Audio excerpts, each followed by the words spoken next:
ഈ channel subscribe ചെയ്ത് bell button click ചെയ്യൂ. വാഹന ലോകത്തെ വാർത്തകളും വിശേഷങ്ങളും നിങ്ങൾക്ക് നോട്ടിഫിക്കേഷനായി ലഭിക്കും.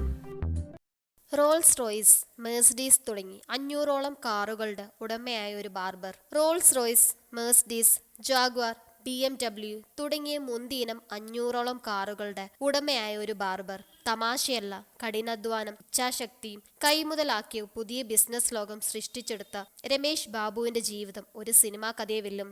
ദിവസം 2 നേരത്തെ ആഹാരത്തിനു പോലും ബുദ്ധിമുട്ടായിരുന്ന ആൾ ഇന്ന് 500ഓളം കാറുകളുടെ ഉടമയാണ്. ബാംഗ്ലൂരു ഈജിപുരയിലെ രമേശിന്റെ ഗ്യാരേജിൽ നീണ്ടു നിവർന്നു കിടക്കുന്ന കാറുകളിൽ 160 എണ്ണവും മുന്തിയ ഇനങ്ങൾ. Rolls Royce, Mercedes, Jaguar, BMW. ഇക്കൂട്ടത്തിലേക്ക് സ്ട്രെച്ച് ലിമോസിനെ കൂടി കൊണ്ടുവരാനുള്ള ഒരുക്കത്തിലാണ്. കാറുകളിൽ ഏതാണ് പ്രിയപ്പെട്ടതെന്ന് ചോദിച്ചാൽ എല്ലാം എന്റെ മക്കളാണെന്ന് പറഞ്ഞ് രമേശ് പുഞ്ചിരിക്കും.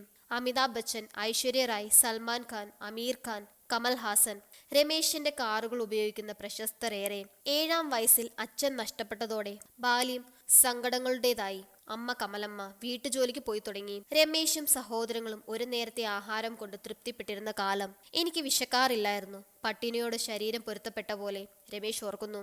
ഓട്ടയുള്ള നിക്കറിന്റെ പേരിൽ ഒരിക്കൽ സ്കൂളിൽ നിന്നും പുറത്തു വിട്ടിട്ടുണ്ട് രമേശിനെ. 12ാം വയസ്സ് മുതൽ ഇലക്ട്രീഷ്യൻ, പ്ലംബർ, പത്ര, പാൽ വിതരണക്കാർ തുടങ്ങി പല പണിയും ചെയ്തു. വിശ്രമം അറിയാതെ ദിവസം 14 മണിക്കൂർ വരെ ജോലി ചെയ്തു. സുന്ദരമായ ഒരേയൊരു കുട്ടിക്കാലമേ ഓർമ്മയുള്ളൂ. ബാംഗ്ലൂരിലെ ബ്രിഗേഡ് റോഡിൽ കൂട്ടുകാർക്കൊപ്പമുള്ള കാൽപന്ത് കളി. ഇന്ന് വളരെ തിരക്കേറിയ തെരുവാണ് ബ്രിഗേഡ് റോഡ്. അച്ഛൻ നടത്തിയിരുന്ന ബാർബർ ഷോപ്പ് അദ്ദേഹത്തിന്റെ മരണശേഷം അമ്മാവൻ നോക്കി നടത്താൻ തുടങ്ങി. രമേശിന്റെ കുടുംബത്തിന് ദിവസവും 500 രൂപയാണ് അദ്ദേഹം നൽകിയിരുന്നത്. 5ാം ക്ലാസ്സിൽ പഠിക്കുമ്പോഴും രമേശിന് സ്വന്തമായ ഒരു പേനയില്ലായിരുന്നു, പെൻസിൽ മാത്രം. കൂട്ടുകാരുടെ കൈകളിൽ നല്ല ഫാൻസി പേനകൾ. രമേശിനും പേന വാങ്ങണമെന്ന് ടീച്ചർ പറഞ്ഞു. അക്കാലത്ത് ഒരു ഫൗണ്ടർ പേനയുടെ വില 2 രൂപയായിരുന്നു. അമ്മാവന്റെ കടയിലെ ജോലിക്കാരിൽ നിന്നും വാങ്ങിയ 2 രൂപ കൊണ്ട് പേന സ്വന്തമാക്കി. പക്ഷെ ഇതറിഞ്ഞ് ദേഷ്യം പിടിച്ച അമ്മാവൻ ഫൗണ്ടൻ പേന തിരിച്ചു വാങ്ങി. പകരം 40 പൈസയുടെ ഒരു പേന കൊടുത്തു. ഈ സംഭവം സമ്മാനിച്ച വേദനയിലും വാശിയിലും രമേശ് കൂടുതൽ ജോലി ചെയ്യാനും പണം സൂക്ഷിച്ചു വെക്കുവാനും തുടങ്ങി.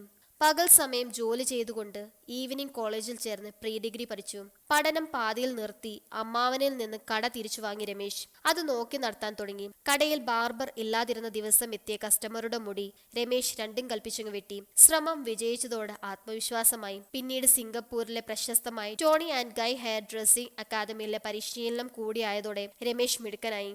അത് ഹിപ്പി സ്റ്റൈൽ തരംഗമായ കാലമായിരുന്നു. സ്റ്റൈൽ ആൻഡ് ഹിപ്പി കട്ടിങ്ങിലൂടെ രമേശ് നാട്ടിലെ ഹീറോ ആയി. ആ ഇടയ്ക്ക് രമേശിന്റെ അമ്മാവൻ കാറു വാങ്ങി.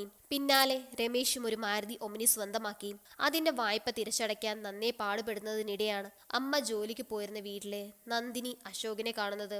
നന്ദിനിയാണ് വാഹനം വാടകയ്ക്ക് കൊടുത്തൂടെ എന്ന ആശയം നൽകിയത്. പിന്നെ രമേശിന് തിരിഞ്ഞു നോക്കേണ്ടി വന്നിട്ടില്ല. അവരാണ് എന്റെ വഴികാട്ടി, എന്റെ അക്ക.